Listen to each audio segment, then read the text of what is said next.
Play.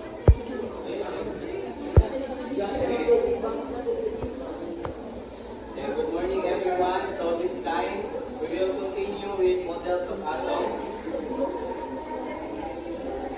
So let's read first our lesson objective. So Chico, this is our lesson objective. At the end of the lesson, the students will be able to identify the models of atoms, and concept of each model of atom, and illustrate different models of atom.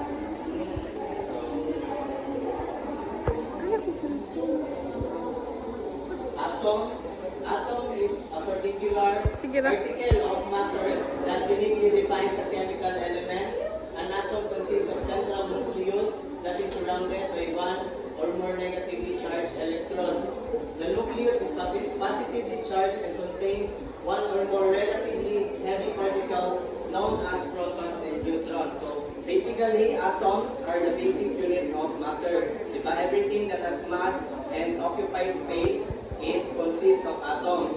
So, the previous reporter discussed that atoms contain nucleus, which nucleus contains what? Protons and neutrons, and are collectively called what? Yes, nucleons, and that is found in the nucleus. So,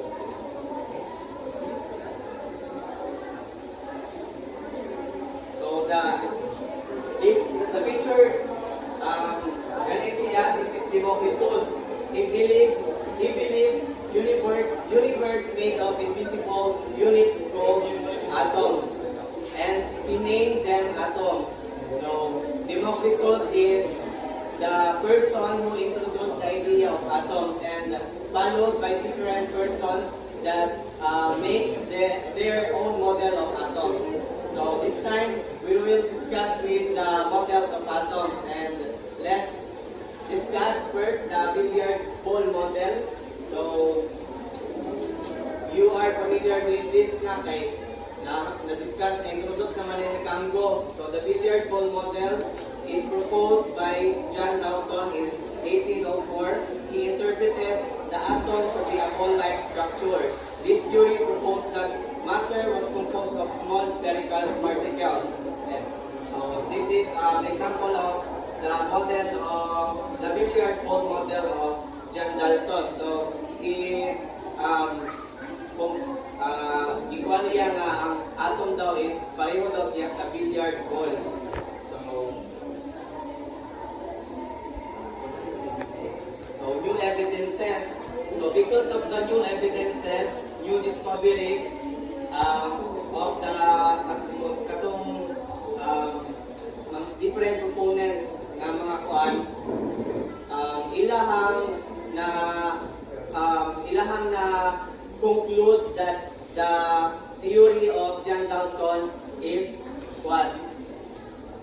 Dili pa siya ng concrete ang iyang theory kay tungod aning mga new evidences. So during the 1900s, evidence was discovered regarding charges. Atoms have positive and negative parts. So di ba, according to John Dalton, atoms is like a billiard ball.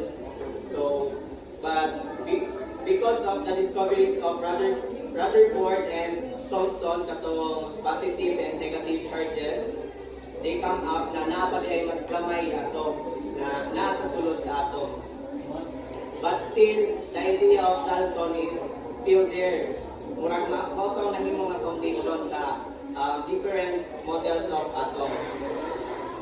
So this is the positive charge and the negative charge, and this is very much related with electrostatic attraction, if you still remember, diba? The ability of the charge to attract and to repel charges. So if charge is same charge, they repel toward each other. However, if the charge are opposite charges, they will attract each other, right? So during chemical bonding, so ang mag-participate is the electrons, and the electrons na mag-participate is called valence electrons, So have the plum pudding or chocolate chip cookie model. It was proposed by John Joseph Thomson or J.J. Thomson. According to Thomson's plum pudding model of an atom, the structure of an atom is similar to a chocolate chip cookie, where the electrons can be represented as the chocolate chips and the positive charge as dispersed in the rest of the cookie. So, only ang model ni J.J. Thomson. So, kana daw nga kanang mga positive charge kanang pudding or kanang mga lumps. Ay, no. Kanang pudding kaya ang negatively charged na mga particles is kanang lumps. So, he came up to this model because of his experiment katong if nabasa ninyo katong cathode ray tube. So, according to his model, the positive and negative charge are diffused inside the atom. So, nagkatag na daw dinakuha ng positive o negative charge. So, kumana ta sa kay Daltons, katong the billiard ball model, and kay Thomson, the plum pudding model. Next, we have the nuclear model. It was proposed by Ernest Rutherford. It is discovered a huge flaw in the previous concept of the atom during his now famous gold foil experiment. So this is the model of Rutherford, the nuclear model of atom. So he came up with this model because of his famous experiment, the gold foil experiment, right? So, further explanation of nuclear model, if previous models were correct, alpha particles would have passed straight through the gold. Rutherford found that most of the alpha particles that he shot at the gold went straight through. From these experiments, Rutherford concluded that the atom had a dense positive core, with the rest composed of mostly empty space with occasionally negatively charged electrons. So, nag-propose siya dito sa model ni Thomson.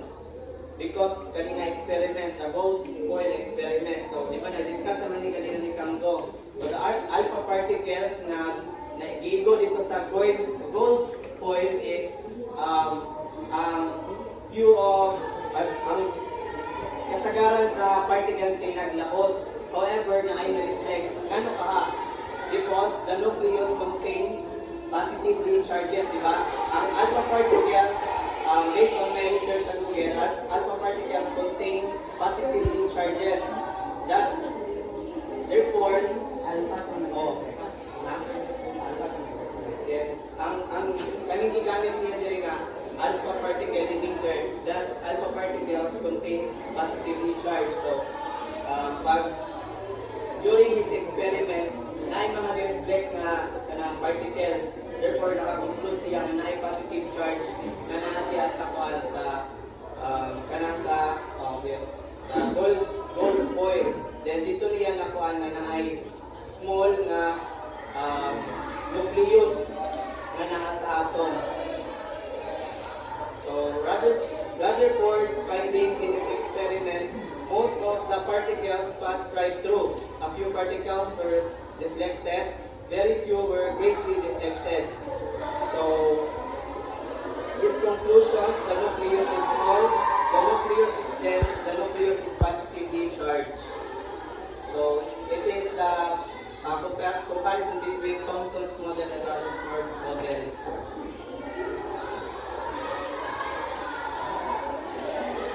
Then, next we have the Bohr model or the planetary model. It was proposed by Niels Bohr, discovered that electrons exist in several distinct layers or levels, travel around nucleus like planets travel around sun, and it has nucleus down. I know, the atoms has electrons orbit. Electrons can jump between levels with energy being added or released. Akong giingon kanina nga ang mga valence electrons during chemical bonding Then the G-main neutron model. So, diba, if you are familiar with the carbon nga sa lilang G-main neutron, diba mauna yung ginagamit nila ang mauna sa G-main neutron. So that is came from one the I Rutherford model. Ano ba? Rutherford's model. So I know, Bohr di ay. So, mauna ang model ni Bohr sa atom na ay orbit. Then, sa kanang mga orbit, dihan nag-revolve ang electrons.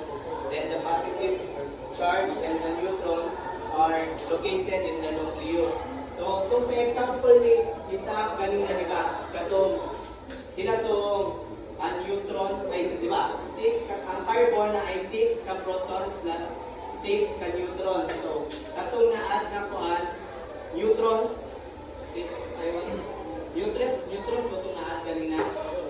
Di ba, neutrons, na-add siya neutrons, so mga nahimong duha ka neutrons ang na-add, tapos nahimong 14. However, the same element we have so that is called isotopes. Same number of protons but different number of electrons. That is called isotopes. Neutrons, sorry. Next, we have the quantum mechanical model proposed by Heisenberg and Schrödinger. This model improved the Bohr's findings. And according to quantum mechanical model, electron location may not be predicted. So this model sees the electrons not as individual particles but as behaving like a cloud. The electron can be anywhere in a certain energy level. So the quantum mechanical model, although most accurate, is complex even at the university level. So this is an example, not example, so this is the quantum mechanical model.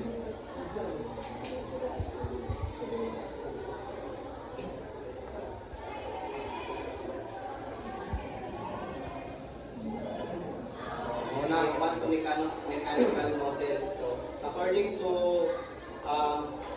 Heisenberg and Schrödinger, the electrons are revolve around that shells na ginatawag. And misagasa na ito galibot niya ang electrons. So that's all for my part.